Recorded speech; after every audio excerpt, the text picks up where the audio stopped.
Good morning, everyone, and welcome to today's Spotlight, which is brought to you by the Georgetown branch NAACP, where we are here to educate, motivate, and activate. Today, we have a very special guest along with uh, our normal panel.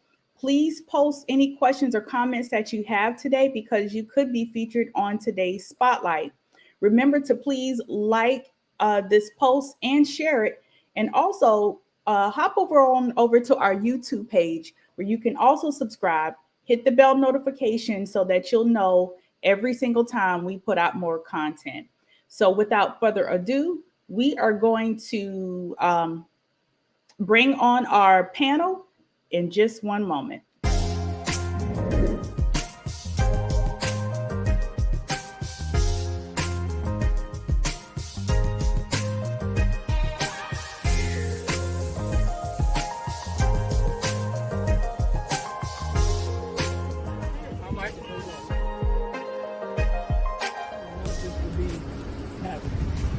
Heavenly Father, we ask you to put a hand of protection.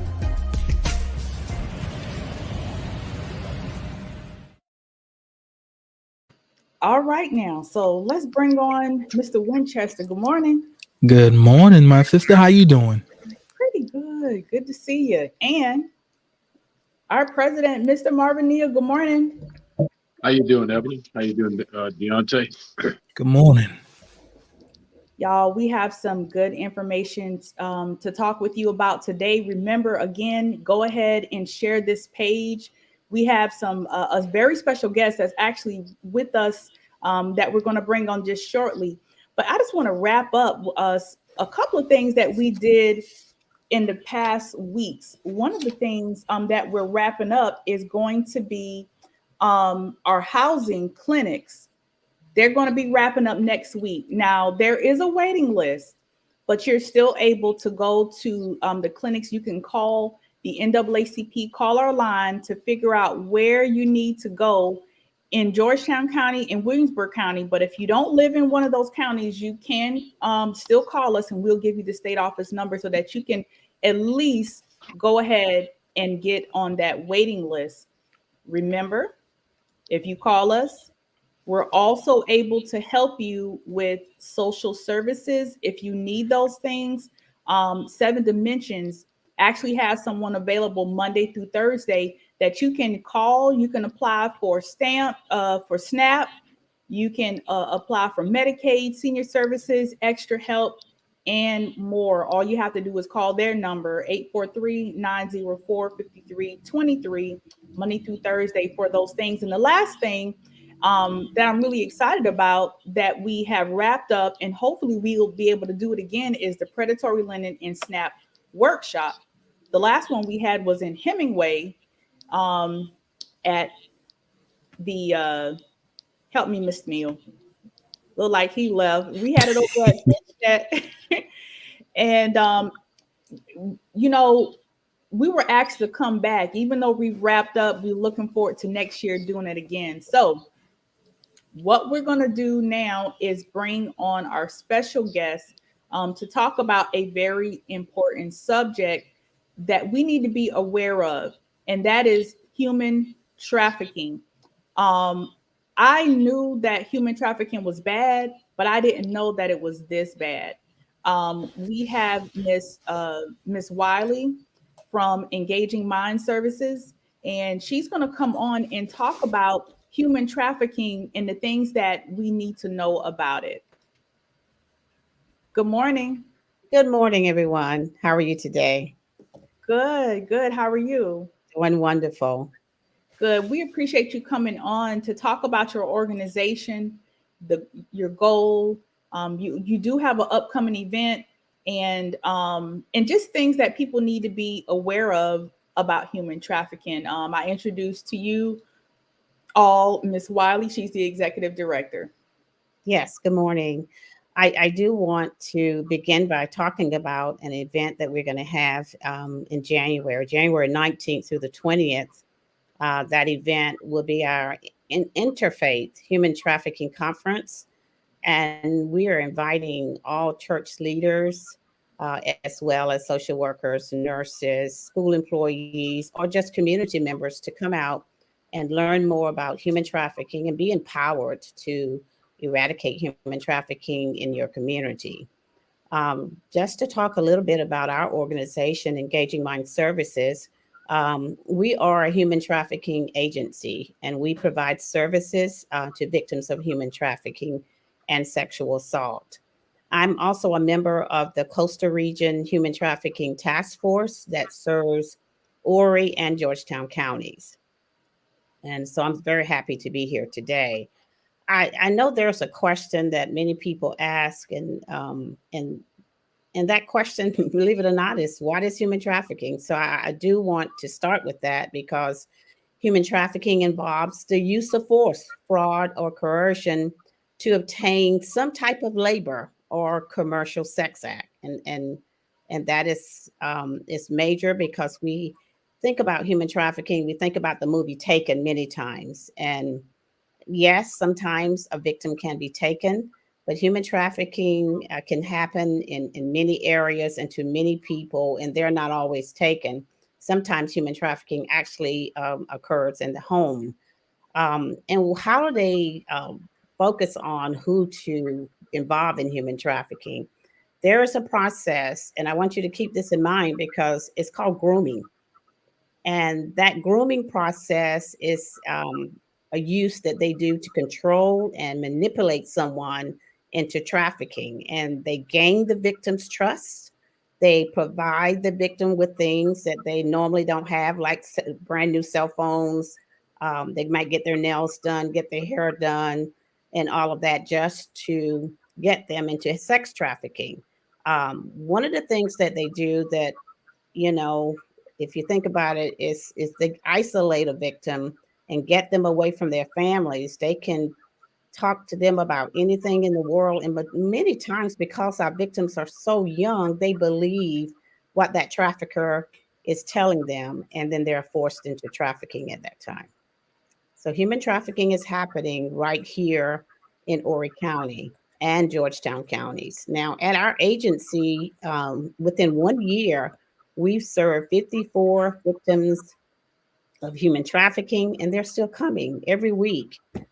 We may have one or two victims coming into our center for assistance, and we provide that, um, trauma informed counseling, job readiness skills, life skills, whatever they need in order for them to be successful. Many times they need assistance with rent because, if you're experiencing a traumatic event, a lot of times they lose their jobs because they can't hold a job if they've not received that counseling they need to improve what they're working on at that particular time. Because a lot of times we send people to counseling, but it's not just counseling. You got to have that victim-centered, trauma-informed counseling for people who have been traumatized by sex trafficking or labor trafficking. Now, we talk about sex trafficking, but not labor trafficking many times. I have just as many victims of labor trafficking as I have as sex trafficking. And labor trafficking occurs in restaurants, nail salons, massage parlors. Um, Sometimes they use them for cleaning up their houses. They're doing domestic work, agriculture. So they're right here in our neighborhood. And it's amazing when you see these clients come through the door and you determine, like, okay, they were trafficked at a motel or at a restaurant. Someone, trickery is what they use many times for our victims of labor trafficking. And they get them from their countries, Philippines, Honduras, different places, and they promise them the world, and they bring them into our beautiful counties because we're on the coastline. And when they get here, they don't pay them. They force them into labor trafficking. So labor and sex trafficking is real right here in our counties. I've never heard of labor trafficking per se. In my mind, I always just thought that it might have been what's the other terminology where they basically just have individuals who are working what they call under the table. How are they able to get individuals to stay when they could leave, um, let's say with labor trafficking? That's a good question. They use violence and manipulation. false promises. So, they hold on to that for a long time. They may hold on to, especially that violence, that piece, because with labor trafficking, many times they beat them. They treat them, like slaves pretty much. It's called modern day slavery. And I don't know if you remember, Ebony and Deontay, is that a few years ago we had an occurrence of labor trafficking that was publicized right in Conway at one of the local restaurants, where this young man was actually trafficked at a downtown restaurant in Conway. He was beaten, he was branded, and for years, this young man was working in that restaurant and did not get any help until a waitress helped him. She saw how he was being treated and she helped him. And now that local person, is serving years in prison. So they use all types of things to convince them to work in labor trafficking. I had a victim tell me, she says, yesterday, she says, I was brought over here. I was told that I could make all of this money to help my family. And when I got here, she said, I was trafficked. No one paid me. I was sleeping in, they had a 2-bedroom apartment, and each room had 9 victims in that bedroom. So 18 people, 2-bedroom apartment. And they were so afraid they take their passports. So, in other words, if you do anything against my will, or, what I'm going to do, I'm going to turn you in. And many times though they are caught because of raids or someone else reports them. And that's when the work comes for our agency, where we step in and we actually provide those services to those victims. That's an excellent question too, Ebony. A lot of people always think, well, why don't they just leave? It's not that simple. Mhm. There's a lot of violence, as Ms. Wiley said, and a lot of coercion. Yes. A lot of times, especially with the younger ones, they'll be told that, hey, if you don't do what we want you to do, not only will we beat you, but we will hurt, harm, kill your family. And Mhm. that's definitely something that will influence just about anyone. And also, Ms. Wiley spoke about the grooming. The sooner or the younger that they can get their hands on this victim, well, that's just about all they'll know. That's the only Yes. way of life that they know and that they understand. So no matter how much we try to tell them that there's another way, it's very, very difficult to get them to do anything other than what they've been groomed to do. Right. Wow. That's pretty deep. Mhm. Um And one more we thing, have Miss Wiley, if you would, and a lot of people don't know or be able or are able to distinguish the difference. What's the difference between just prostitution and sex trafficking? So that question is asked many times because prostitution. Now, you got to think about, if a child is 18 and under and they're on the street selling their bodies, that is not prostitution because they cannot give consent. So Mhm. that's trafficking. But prostitution is when someone decides to sell their body, or they have a pimp on the street, they're over 18 years old and they're selling their bodies. Now, you think about human trafficking, is when they're forced into it. Well, you may say, well, they're forced into prostitution as well. Uh, Sometimes and sometimes not. But with trafficking, it's when that person is sold over and over and over and over again. And the trafficker is earning something. They're gaining monetary value. Sometimes it's drugs. It's not always money, but that's the ultimate goal, is to gain that money. So those victims are not doing this freely. Some people prostitute their body because they want to do it, but not in human trafficking at all. They are always forced into Yeah. that sex act. They're forced into working for nothing.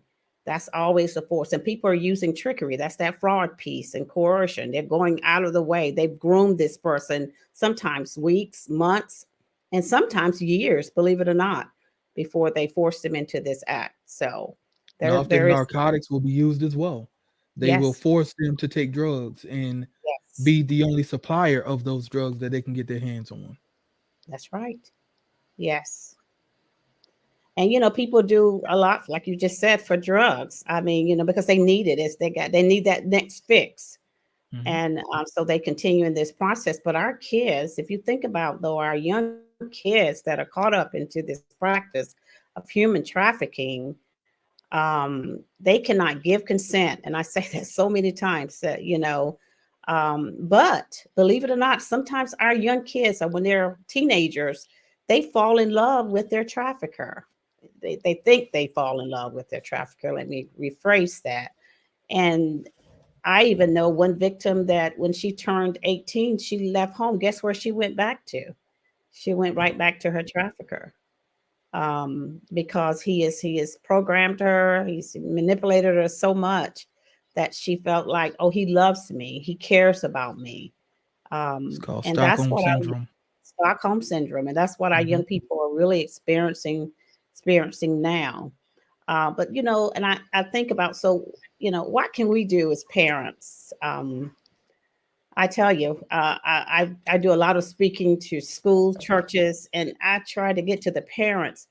Number one, the most important thing we can do is talk to our children. Many parents are on the phone, they're on Facebook, they're doing all kinds of things. They don't have time for their children and leave their kids to themselves. They allow them to have these iPhones, accounts on social media. They don't have the passwords. And our children are seeking love. They want somebody to love them and care for them. Well, I do love them, I have to take care of them, but spend some time talking to them. They need to feel like you can tell them anything, because if a child feel comfortable enough to tell you anything, people are not going to manipulate them like that. If they feel comfortable enough to tell you anything, they're like, okay, mom, look what I saw on social media. This man is sending me a message. I don't know who this is. But when they're secretive, they got their door closed. You don't know what's going on behind closed doors. They ask you to go places. You don't know exactly where they're going. We have to be so careful with our young people today, because they are really seeking love. They Mhm. want somebody to care about them. And if we put them in positions sometimes to experience risky behaviors, and see, these risky behaviors lead to what? Vulnerabilities. And when they're vulnerable, this is when the trafficker and the pimp and all these folk get to our kids. One thing we also have to realize as parents is that a lot of times these individuals will present as a teenager. There you They go. will make a profile as a 15-year-old as opposed to a 45-year-old, Hmm. and then start talking to that victim, building a bond and get them to come out and go with them somewhere. And at that point, that child is never seen again. Yes. And that's called catfishing. I know we've probably heard that term recently, even in our news, where this child was catfished, and this police officer pretended to be a teenage boy, and he traveled from West Virginia to California, killed the parent, the mother, and the grandparents of this child, took this child, and he ended up in a shootout with police officers. But look, he was the cop that did that. Mhm. And that's called catfishing. And and then sometimes if your child share a photo online, and to someone who they think they know or think they like, that person take that photo and they use that photo to threaten them. So, okay, I need you to do what I say, or I'm going to show this photo to everybody in your school. That's called sextortion. um, we have to encourage our young people not to share private photos with anyone. Matter of fact, their social media accounts should be set on private. That will keep them safe, and no one will be able to infiltrate their page and send them messages. That's something we need to really focus on.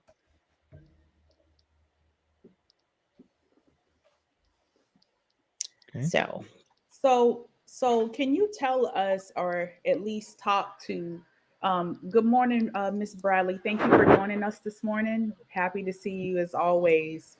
Can you tell us, if what are the things that, I guess, as people in everyday life, we're just walking around, how can we spot sex trafficking or labor trafficking? Like, let's say I'm at a restaurant, how could I spot it, and who should I call if I suspect something is wrong? Now, sometimes it may be difficult to spot human trafficking, but if we pay close attention, sometimes people may send you a note or drop a note in the restaurant to let you know they're in trouble. Um, Maybe not just in the restaurant, but just your everyday life. If you see even a young person or a child with someone, and that person is monitoring their every move or got them, they may be 18 or 17, and they are pulling them close to them, won't let them out of their sight. Sometimes if you see a young person that you've known for a while and that person used to be just plain Jane, so to speak, and then all of a sudden they have all of this makeup on, caked on, but that's not who they don't normally wear it. Those are some of the signs that we look for human trafficking, because you don't, or assault. You can see a person who's fearful. Just use your gut feeling, because many times your gut feeling is correct. That's what that child or person they're experiencing at the time. So who do we report to if we feel like something is not right? We were speaking to a group, and this lady said, well, I work at a Walmart in a specific town, and she says that every night I see this man come into Walmart with these girls, and I know he's trafficking them. What should I do? What should you do? You can do a couple of things. You can call the hotline, which is 888-373-7888, or text Be Free. That is something, 888-373-7888, or text Be Free. You can also call 911, because if you suspect something, it's best to report it than not report it, and could be a major trafficking event. It's important to call and let someone know what's going on. Many people, sometimes you can even call our office, but this is the main number you call. You can even call 843-438-4550. That's our office if you suspect human trafficking. Now, we're not going to be the ones to investigate it, but guess what? That's why we have the task force. That's why we have police officers. We will report that to police officers. And I do want to share one thing. I was at the park this past summer and with my grandkids. And as we were getting in our car, a car pulled up next to me. And this man did not have any children. He was not picking up any kids. It was 90 some degrees. He put his window down and he was just sitting there.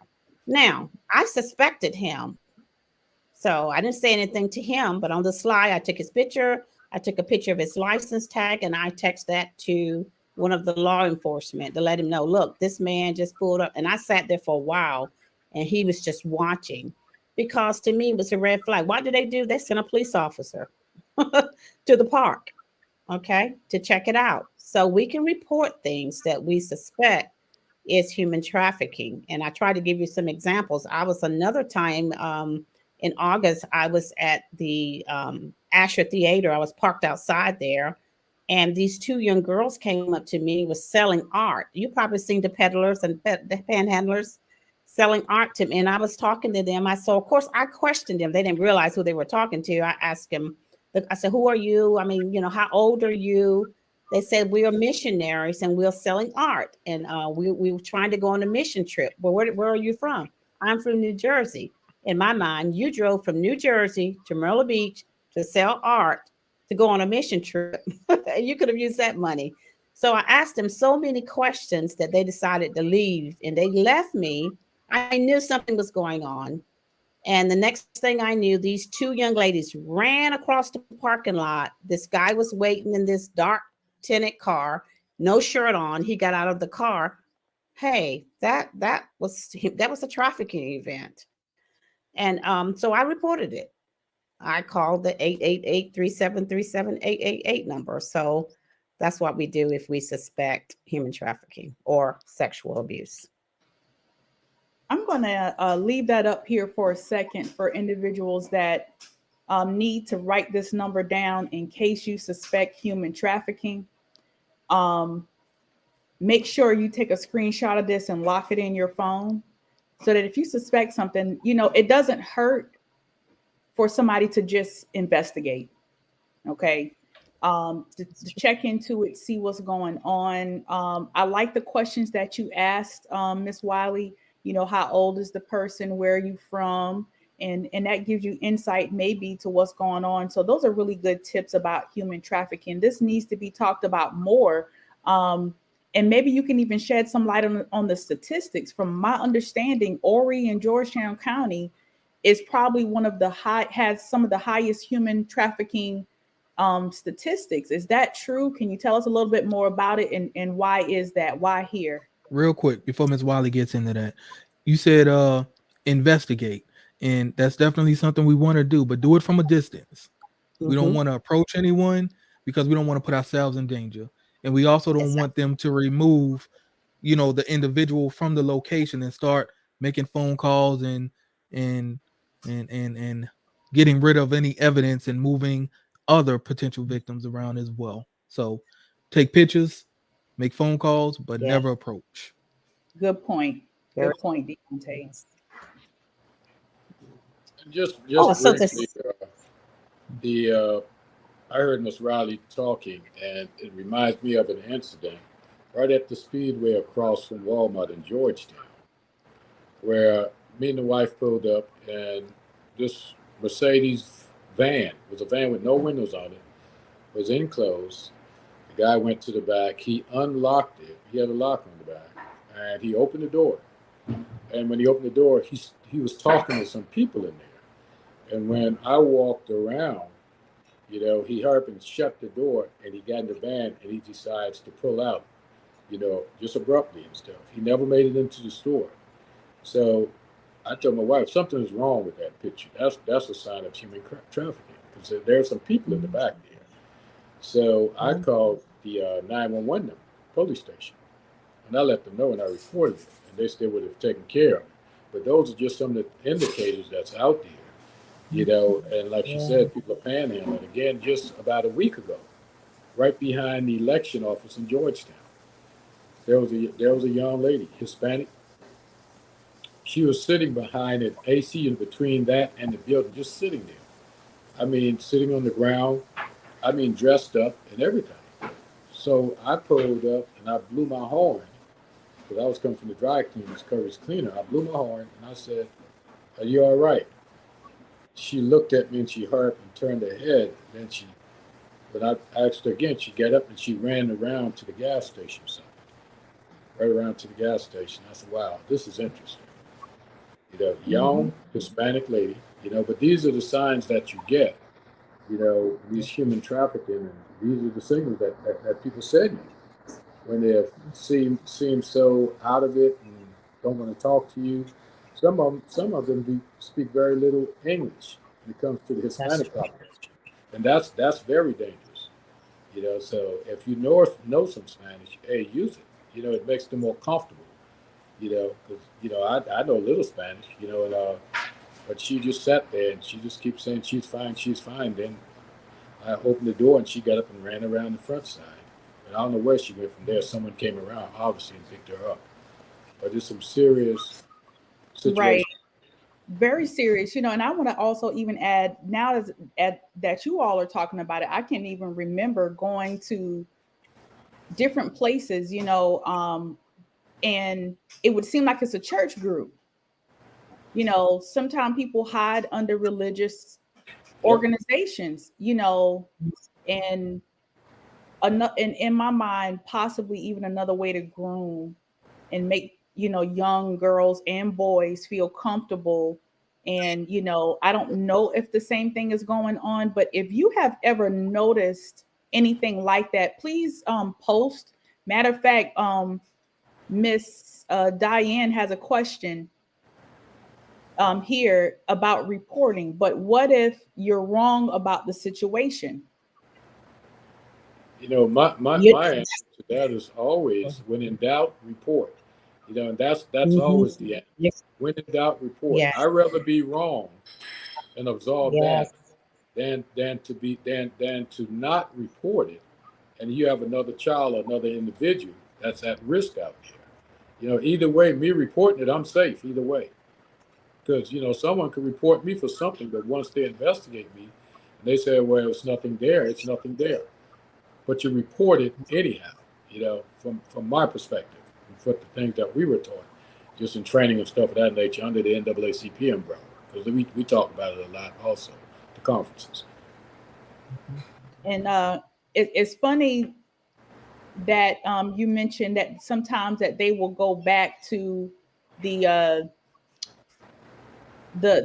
trafficker. I'm watching, and granted, the show that I don't watch much TV, but this one little show that I was watching, it showed where they took this little girl before she could even remember her parents.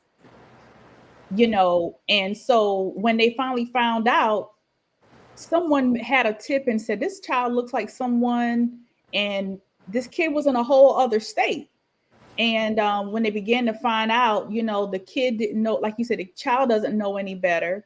And it was difficult and traumatic for that child. Deontay, I don't know if you can even speak about what that does to a person, to think, the people that I thought that I loved, or who I thought loved me, were actually the people who hurt me.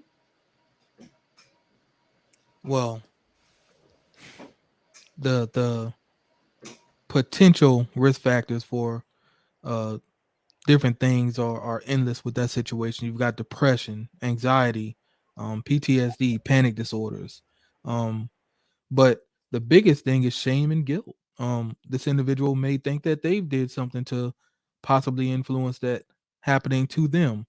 And also we find that individuals who have been through things like this are at an increased risk of substance abuse as well, because a lot of times we want to kind of numb the pain.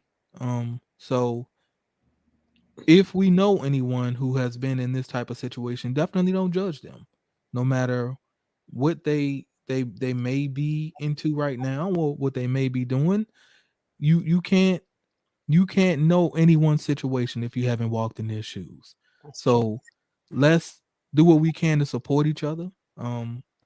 Never judge anyone, and just do what you can to kind of motivate them to be better tomorrow than they are today. That's all we can do. Deontay, you're saying that, and Ebony stated that at such a young age, but being understanding love, Yeah. Is one thing when you are taught love, but when that's the only love that that's a totally different situation there, because that might be the love that they understand, and think that is love. So like Ms. Wiley said, it's just making sure that you report it to the right people. Oh yeah. So that difference could be shown, and obviously, at the end of the day, could break that mold and stuff that you're looking for. Because, to be love is one thing, but to be taught love is another thing, because it's according to what you're being taught at such a young age, and call it love. So that's a challenge that we have. That love is a dangerous game. You could even look at it in people that was taught love and then taught something else. You know what I'm saying? Because that could be the comfort zone that they're in. Not where they need to be, but that's where they are. So it's a lot of things we have to look at in the contents of when you say the word love. That's a serious word, and how people really break that down when it comes down to humanity and stuff of that nature, and how you feel about things from an emotional standpoint. Because I don't beat you anymore, I feel love now. You know what I'm saying? Because you can break someone's self-esteem and break them down to the point, beat them down. Just think about enslaved people like us at one time. We were afraid to leave the plantation when they said you were free, because you were in a comfort zone and don't know what the next zone would look like when you walk up their door. So it's that fear factor. And then if you take the example that you all were talking about earlier, when someone is taken from their parents that early, let's think about the situation with the young black lady that was taken as a baby from her parents and raised by a whole nother woman. I think right here in South Carolina, wasn't it? Yeah. And even when everything came out and it was known that that's not her real mother, she still really didn't want anything to do with her real parents because Yes. that's all that she knew. Yep. So there will definitely be some identity disturbance and confusion. And in some cases, I would venture to say many cases there's also suicidal ideation in those situations, unfortunately. Yeah, so for those of you who are just joining us today, we're talking about human trafficking, how to spot it. We have Miss Wiley here from the Engaging Minds services over in Georgetown, Conway, South Carolina. Here's their information here. One of the questions before we share once again their flyer about the event that you can attend, just to get some more information and just to support this organization. Um, for those of you who are viewing us from our YouTube page, we appreciate it. Please go ahead and give us a thumbs up. The question that we have here is, why is trafficking so high in Horry and Georgetown County? Can you shed some light on that? Yes, the reason it's so high in these counties is because of it's a tourist area. We have a lot of tourists coming in and out of Horry with the coastal region, period. And that's one of the reasons it's so high, because many times the victims are brought into our county. Like I've served 54 in within a year, and sure enough, many of them were brought into the county by someone else, or the act happened in the county and they ended up staying in the county. Now, one of the things we have to keep in mind is that we are the highest in reporting.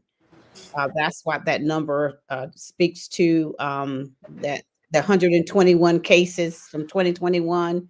That means that was the highest in reporting. That's not how many clients, though, we interact with. It's that number is so much higher. I mean, even looking at the number of kids that was served by the Children's Recovery Center, it was over 400 in 1 year. Wow. That's our kids. That's pretty high.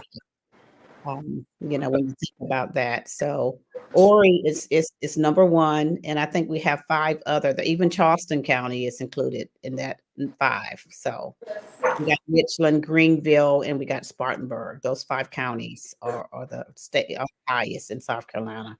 So we have to do something to reduce this number or increase the reporting, because that's one of the reasons we're having the conference. If you don't mind me speaking to someone talked about the church, why are we asking church folk even to participate? Let me share something with you about a youth pastor, and they're going to share it during the conference, but I feel led to share it now.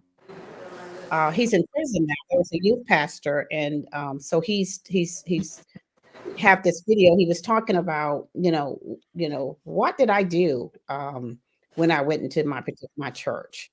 He says, I knew I had to become the best at what I did. He says, so not only did I groom the children, but I groomed the church. That's pretty deep. Yeah. I groomed the church so I could get to the children. Well, this is why we are even asking these faith-based leaders, these pastors, these head of departments and churches to come to the conference. You need to be there. You need to know what to look for. You need to know, you need to be able to talk about what grooming looks like to your young people. So you'll leave the conference with the toolkit. That toolkit is going to cover every area of human trafficking. It's not, and it'll be in a layman's term, so you'll understand it. And you'll know what to do and what to say and how to recognize human trafficking and eradicate it. Because we've got to get to that point. Yes, we're the highest in reporting, but we need to increase the reporting. Because if we've got 400 kids that's been assaulted in our county, that's a lot of children. And it really is. And that's only that's the number of the ones that reported and we found out about. Can you imagine what that number really, really is? But I've heard you, and I understand you had a conference with the African Methodist Episcopal Church I which did. that is 602 churches in South Mhm. Carolina. Yes. So that's a huge volume of people. And I've heard our presiding elder talked about it at the district conferences. Yes. And that's what you have to do. Actually, you have to continue to educate Yes. because, and that's the key. You know, in your conference, I understand is on the 19th and 20th, or what was it? Yes. The That's 19th. correct. January 19th and 20th. Correct. January Yes. 19th and 20th. I'm Yes. definitely going to get there. And it's going to be at the Sheraton Myrtle Beach Convention Center. We also have a criminal profiler that will be there on the 20th for that half day to end the conference. And normally when he comes and he speaks, he's really good. He's most of the times he allows us to speak to someone, serial killer, murderer, trafficker, someone, and ask those questions. But it's going to teach churches how to be safe, how to keep your kids safe. You know that those things are important. But we are opening it up so we'll have social workers, victim advocates. You know, just everyday community members are welcome to come. The more we educate, the better. We got to continue this education. We're going to do this conference every year, so we need to make sure we attend. If you want to attend the conference, you can go on our webpage and you can register for the conference, and we would love to have you come and learn more about human trafficking. Okay. And with I know the AME Church is going to be supportive. I had an opportunity, like President Neal was talking about, to speak to those churches a couple of years ago, and it was very effective. And they says we never forgot what you said about human trafficking when you spoke to us, and it's been in the forefront of our minds. So we need to continue to educate, and that's why it's interfaith. We have an interfaith committee on our task force, and I lead that interfaith committee. And if you want to participate with the task force on the interfaith committee, you can also contact that same number that's on that flyer, and we'll have that conversation. That would be great. You all, please support this effort. We appreciate you, Ms. Wiley. Just remember that you can go to their website to register for this event. We just had it up here on the screen, but for those of you who do not have their website, we have it up here. It is go to engagingminds.info. That's all you have to do. Engagingminds.info to go to their page and register for this event. So, for those of you who are just coming in, we are interviewing Miss Shelby Wiley. She's with Engaging Mind Services of Conway, South Carolina. She is talking with us about human trafficking. What exactly is human trafficking, labor trafficking, the things that we need to look for, and also where we need to report it. You need to report it. Call 911. We have some other numbers that we had on the screen here so that you can report human trafficking. So, is there anything else that you'd like to leave us with, Miss Wiley? Just, I do want to say, I want to go back to the children. I guess that's where I start and kind of end with them. It's so important that parents, that we know what our children are viewing on social media, because many of our perpetrators, they use social media to get to our children. So if you don't have your children's password, I encourage you to get it today, and also ask them to set their social media on private so people will not have access to them. That's important because human trafficking is a heinous crime, and it's happening throughout all of our communities. It could be your next door neighbor, it could be a family member. So if you see something, and I know we hear this all the time, please say something. Please contact 911, contact that 888-373-7888 number, which is the hotline, or text Be Free. We must do that in order to keep our children safe from traffickers and perpetrators. We appreciate you coming on today. Thank you. Thank you for All having right. me. All right. All right. Take care. Y'all, that was deep. Yeah. And with me having my own children, granted they're older, but people can be trafficked at any age. It's worse when they're younger, Yeah. because but it can happen to people who are vulnerable that are older. Yeah. And people think about trafficking as being trafficking girls. No, they traffic boys too. Watch your sons, Yeah. okay, and your daughters. And the question was asked, why is it so high in Oregon, Georgetown? And Ms. Wiley brought up a great point that it's a tourism area. I'll take it a step further than that. The perception is that individuals, especially in the Myrtle Beach area, have a lot of disposable income. And at the end of the day, trafficking is a business. Wow. So you have individuals coming in, staying weeks at a time, playing golf and all of this, that, and the third. That's where they can make the most money at. So that's why it's so high in that area. Wow. I never thought about the economic, and it's sad to include it in economics, but it's a moneymaker, Yeah. And Um, not only that, Ebony, if you think about it, this is one of the highest area also. There are so many job openings right now and people are vulnerable. The vendors and stuff, they're vulnerable for people to work. So it's a lot of solicitation going on also under the table that we don't know about.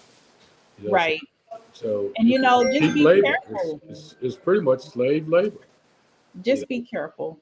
Yeah, Because I even heard this story about how this girl, granted, she was able to escape, but it was like a person who posed as her friend. This person that befriended this grown lady, excuse me, and said, "Hey, let's go on a trip." And they went, supposedly on a girls' trip, and sold her into slavery. yeah. So I'm not saying that you need to be leery of everybody, but you need to be cautious and know who you're dealing with. So anyway, I appreciate the information. Thank you, Ms. Bradley. For those of you who do have any comments, please go ahead and post them. But we have about 10 minutes left on our show. We're going to talk about uh, something. Hold on, runoff elections. Oh, yeah. We have one that's here local in Georgetown, Mr. Neal. Well, looking at this election, I think is just as critical as any election that we have had in Georgetown, especially when it comes down to the city of Georgetown, because there's a lot of impact, election impact on the results of it and what we are going through right now within the city, from high electrical bills and everything else that's going on, lack of affordable housing, infrastructure in the black community. Those things are critical to the growth of Georgetown, because Georgetown can't grow separately. One half will suffer and the other will remain the same. So we need to actually get off and get out on the ground and during this election, which we will be on the ground as soon as we get all the information that we need, and we'll be knocking on doors, telling people to get out and vote because their life depends on what goes on. Gentrification, all those things, uh, redistricting, everything is an impact of who we elect in office and the direction that our city and counties will go in the next years. Because what happens in the city affects the whole county. We can't sit back on our laurels and hope something happens. We have to do like Georgia and get some boots on the ground. And the NAACP, that is our intent, to get boots on the ground as soon as that information gets in. And that's to include all the way up until the day of election. We have to get boots on the ground because what's going on with black people in Georgetown, it is shameful. When it comes down to leadership, there is no leadership in the city of Georgetown that concentrates on as a whole on the black community of Georgetown. Yeah, you have some decent black city councilmen, but beyond that, that's all you have. So we have to focus on our people. And the NAACP focus on the people of color. And that's what we're going to focus on. We need to say that clearly. We're going to knock on doors in the area where it's most affected by the consequences of election. High electrical bills, Those things are consequences of who we elect and who we don't elect because we did not vote. Every vote counts during an election. You look at Who's involved in the election, Mr. Neal? say again. Who's involved in the election? In the election, there's Tamiko Bean, which is the young lady that's running for city council. And I don't know the other lady. I haven't seen anything on her. So I've seen it, but out of sight, out of mind. But I know. I was asking because I don't know the other young lady either. I know Tamika, but I don't know the other young lady. So, I don't think she have introduced herself to the Black community. So that tells a story within itself. We don't tell people who to vote for, but the signs will be there. And you should know the sign. If they can't talk to you now, they won't talk to you later. And that's the results of the last city election of mayor and city councilman. They don't talk to you before the election. What makes you think they're going to talk to you after they get elected? The intent is not to talk to you. The agenda of the city has shown that they do not want to hear from Black people in Georgetown because by the time the decision is made, you are on the back of the agenda. So what does that tell you? Yeah, we made the decision. We'll hear you later. It don't work that way. They're not even a part of the city, the decision making in Georgetown. And the people need to understand that. When they put you on the back of the agenda, they'll put you on the back of the bus. Believe me. And that's the direction we have headed. Back to the back of the bus. The same thing with Take America Back. That's exactly what the city is taking Georgetown backwoods. Okay, you need to understand that. Well, that's true, and it's true. I think that I've been talking with some individuals, Black and white organizations that do diversity, equity, and inclusion trainings, and I think that one of the things that we talked about that hit me so hard is that sometimes when we talk about racism or systematic racism, people think about racism and they think about, oh, it needs to look like a lynch, like a blatant racism. But racism sometimes it looks different because the definition of racism is going to be different depending on who you talk to and the perspective. And those who are oppressed are certainly going to have a different perspective than those who have never been oppressed. So when it comes to that, we definitely have to watch it because I do know, as being a volunteer with the NAACP, that we're feeling the brunt of the consequences of who we have put into seat. Again, that when we talk about increasing of rates, I understand that rates of a lot of things are going up in many different areas. I understand that. But we're feeling the heat because we're putting on housing clinics. And when we do housing clinics, most of these people are also in need of utility. They're in need of home repair. They're in need. And so and I'll be honest, I haven't seen where any city officials have put on any type of meetings or things to actually serve people individually. And if they have, they're sure not putting it out there so that people will know about it. So you really need to think about who you're putting into place, because what I have seen are decisions that only help a certain group of people. They make decisions so that folks who already got money can make more money. And there's nothing wrong with making money. We have to be monetized for our talents. I understand that.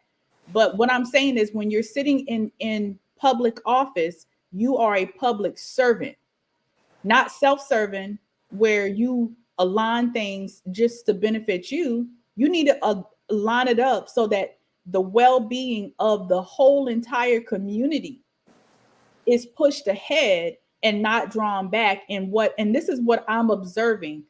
So that's all I'll say. But you need to remember this right here. December 27th, that was also jacked up. Why would you have elections 2 days after Christmas? People traveling, people have things going on. Many times people may not even know about it? Have you put out any information about the runoff election? I don't see much information going out from our officials here. So you need to remember to vote early.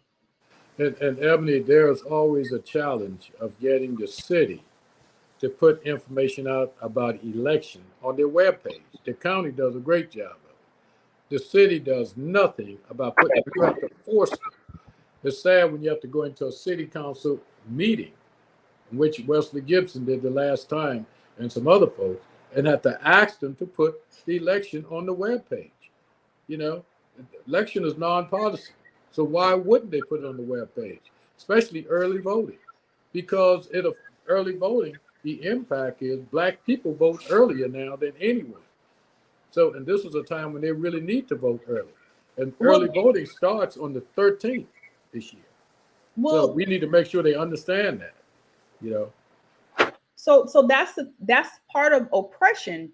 When you want to keep people dumbed down and hold all the information to yourself because of greed, or just because, hey, it's some type of strategic move. If you're going to try to win a race, let it be an even fight. Yeah. So make sure you get out there and vote early, December 13th, all the way up until the 27th, right here in Georgetown. If you live in the city. Now, if you're watching this and you don't live in the city, please inform your neighbors who do live in the city that they need to go vote. Miss Diane says, Miss Bradley says, we have to stop settling for crumbs and go for the cake. Our votes count. We must vote early. So true. Yeah, y'all know I had a interesting conversation with somebody no more than 2 days ago, and the question came up: how can something be racist if Black people are involved? Right? For example, how can a hiring practice be racist if you have a Black person doing the hiring? And this is my response: individuals within a racist system are fluid. You can be part of a racist system, whether knowingly or unknowingly, and push forward that racist agenda, no matter what race, religion, creed, so on and so forth. So the answer to that question is, it doesn't matter what race you are. A system can be racist and put forth a racist agenda so long as individuals of a certain race are affected differently than others. Point blank, period. Mr. Neal and I were, go ahead, Ebony. Go ahead. I'm glad you said that, because, and it's funny because some individuals have asked me to be part of certain organizations and in Georgetown, and I said, sure, anything to do that I can help, I will do my best to help. But when I got involved and saw that the actions were not in line with the supposed goals of that organization, guess what I did? I needed to step off of that board, and I did, because I felt that was the right thing to do. It's not enough just to say you want to do well. It's not enough to say, oh, we will believe in diversity, equity, inclusion. Those things that you present in the resolutions, and the Black Lives Matter resolution is set in the third, they require action. And Ebony, when you're sitting in a meeting and you're talking about diversity, equity, and inclusion, and the head of that division is there, and you ask a question, why did this happen? And you have the policy and procedures and chart and in front of them, and you say, well, these are the things that were supposed to happen. And if you have finished your investigation, and the last step is with you, and everything else panned out to be, except the step that you take, why does it always have to go back into a system where we'll go back and check on it? See, the problem is, it ain't that who's sitting in the position that it matters who sits in the position. But the critical part of the system is who sits at the top of the system. Yep. That makes the decision. See, a lot of times the people are sitting in the position, they look like us, but they're not the decision makers. They're not the decision makers. That's true. They are not the decisions are made before it even gets to those people in the positions most of the time, because of nepotism, friendship, all these things. We have people that comes out of tokenism. Hey, you hit it on the head. Tokenism. That's one of the huge ones there when it looks like us. And we sitting there trying to justify why they discriminate against you because of skin tone and color. Totally overqualified. You know, you training your next successors while you sitting in the same position you applied for. They turn around and become your supervisor, and you train them. You know, these things are still happening in Georgetown, in all the major organizations. We're dealing with some stuff right now, and I don't want to discuss it because I don't want to say, I want anyone to say, well, we went and put it out there and this happened. No, we are watching what's happening. We're going back to deal with it again to make sure that those things that they talk about happens. You were at the meeting, critical information came out. Still being worked on, that they will make it happen. We will see. We will see, because if they don't make it happen, we're going to make something happen. Okay, I wish people that's would what we have to do. the right thing. You know, just do the right thing. From the very beginning. You know, but what I will say is this: the runoff election. I hope that the runoff election in Georgia will encourage people to make sure that they go out and vote in this runoff election here in the city of Georgetown. Get out and vote. It goes to show that your vote does count. I'm so happy things went the way that it did, because to put individuals who are incompetent, you know, that's the only downside to people being able to run and vote, is that anybody can vote, you know, and just because anybody can run, for a certain political office, but just because a person can run, that don't mean you need to vote for them now. Well, a lot of time people show up, Ebony, when time to run for election. The question needs to be asked: where were you for the last up 10 years? Where I didn't hear you talking about these issues. Be careful, because if someone don't represent the issue before time for election, they won't represent the issue after the election, after they get elected, because they don't even understand the issue. And that's where we have to get back to, because it looks good. Don't mean it's always good. You know, people, don't let folks pimp you for your vote. Don't let elected officials pick you. You pick your elected officials based on their agenda. Ask them, what is their agenda?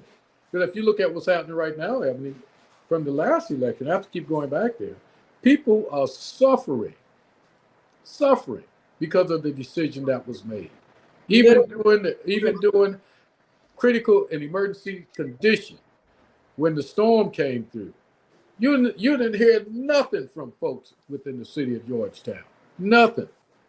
You saw the governor came, and the governor went to Surfside Beach over there on the waterway and talked to the mayor of Pawleys Island Beach over there, and these folks that represent him and look like him.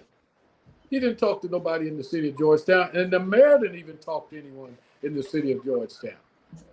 Well, that's just another example, Mr. Neal. What you just said is another example of our elections have consequences based upon who we elect. Now, just like how they reelected McMaster, who is against expanding Medicaid. Okay, stop saying that it's too expensive. We're paying for it anyway. So you just as well expand it so that all Americans can at least have affordable health insurance here in South Carolina, so that they can at least get preventative things done to prevent major things. I see people come in my office all the time. If they could just get some type of oral work done, if they could just go and get their eyes checked. Who knows if some accidents aren't being caused because people just can't see. They just cannot afford glasses and things of that nature. And so for people, again, people are suffering. Just like McMaster came and he so-called spoke to people. I really don't care if he spoke. He could have stayed in Columbia for all I cared, and he could have just declared it a disaster when it was a disaster. Yeah. How do you declare what it is? I feel like he was declaring Hurricane Ian a disaster until after the election. Yeah. That's when you're using people and the lives of people as a pawn for your own election, whenever a natural disaster came through, you could have sent aid to the people that really needed it by declaring a natural disaster. You wait until 2 months later to declare a natural disaster. That don't make no sense. In the meantime, organizations such as the NAACP have been on the ground helping people get food as a result of being out of power 6, 7, 8 days after Hurricane Ian, and especially in our rural areas. We lost power here for a couple of days. People food went bad in their refrigerators, but we didn't hear anything from anybody really from the city. Who heard anything? If y'all want to comment, anybody heard anything about reaching out to the community because of Hurricane Ian and things and food and supplies and things that they could do beforehand? I mean, they put out some sandbags, but I mean, what about afterwards? You know, sandbags is good, Ebony, but when the water's coming through the roofs and the windows because of the hurricane, sandbags don't serve a purpose anymore. So it's the things that we do before, during, and after action. And how do we prepare for the next one? And even yet, I've yet to hear how the next preparation is being taken care of under this new administration. You know, the other administration, there were so many, every day the mayor was on the ground doing the in the weather with the emergency management teams, talking about it. Ministers were on the ground because they had knowledge of what was going on. You know, you can't do something, you can't do what you don't know. And the thing is, when people will suffer Black people and suffer their own people to suffer Black people, that's who you have in office. They don't care. As long as Black people suffer and being oppressed, they don't mind sitting in the seat that they're sitting in, because that's the intent. That's the intent. But At one least thing we have to do is make sure we recognize that voting matters, and that's the consequences of election. That's the consequences. We sit silent. The organizations that can speak, even Black organizations, they don't open their mouth. They hide behind these same old things, what the old boss gonna say. We got to get out of that habit. We were stronger. We were stronger then than we are now. You know, we have to get out and do those things that got us to where we are, and not from a bad standpoint, from a good standpoint, because there's some greatness.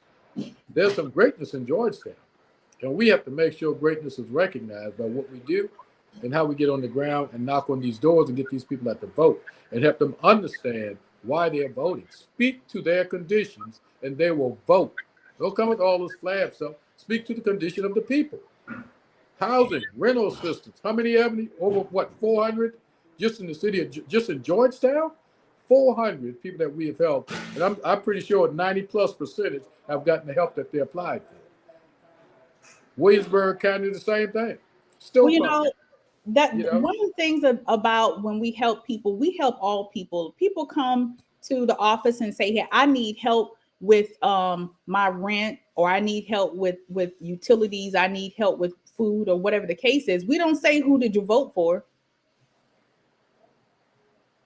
We help the people, and we've helped a lot of people, including the people that have voted for the people they shouldn't have voted for. That's something to think about. So how you want to vote somebody in that don't help where they need the help, and then you turn around and say, hey, on the back end, and we'll do it. And I love helping people, but that's why you have to really watch who you do vote for, because everybody who you vote for is not always for you. They'll smile in your face, they get your vote, and then after that, you don't hear from them again in the community at all, unless they're canvassing, trying to say, hey, will you vote for me?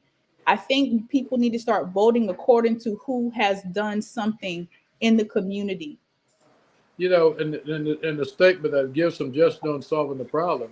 First, you got to educate the people. The next thing, once you educate them, you got to get them to the poll and make sure they understand who they're voting for and why they're voting. That's the best means of solving that problem. What we're talking about right now: education, motivating, and activating. That's where we are, and get them to the poll and make sure they can vote and have access to the election and to the ballot. Access means everything. Access, because a lot of times people are deterred just by walking something to the polling place. So you have to make sure the polling place is straight. Make sure, because we had some issues in the last election in a couple of the polling places that we have to deal with, still dealing with. So we got to be careful. I think that to answer the question for Christopher Neal, when we come on this show, in the grand scheme of things, it's a huge problem and we can't tackle it all in one show or in one day. It's kind of like, exercising and getting in better health. You can't just say, because I ate one good meal or exercise or went to the gym one time, everything's going to be good. I think, again, I'm piggybacking off of what Mr. Neal said, that it's important for us to first even get educated so we'll understand what it is we need to do. And people need to participate, because many times the individuals that don't understand what's going on, they don't participate in or get involved in local elections or understanding. So as we sign off, and what I would suggest that you do is come back every Saturday or go to our YouTube page and watch the recordings of the things that we talk about so that you can get informed at least about what's going on. You can't act on what you don't know about, and many times people don't know about certain things until it's too late. So let's just jump here into our final announcement. And if you want to donate to our organization, there it is below. We're having our Deontay, you can talk on this because you're at the head of the planning on that, right? With the Christmas drop-in and installation.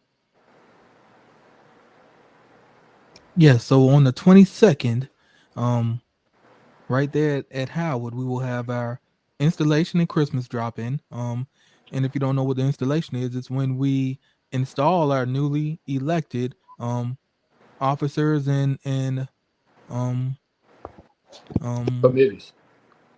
yes, executive committee members to the NAACP branch. So that's always a good thing to see who your leaders are in the community. Wish them well. Come eat with us, and if you would, bring a toy with you. Drop it off.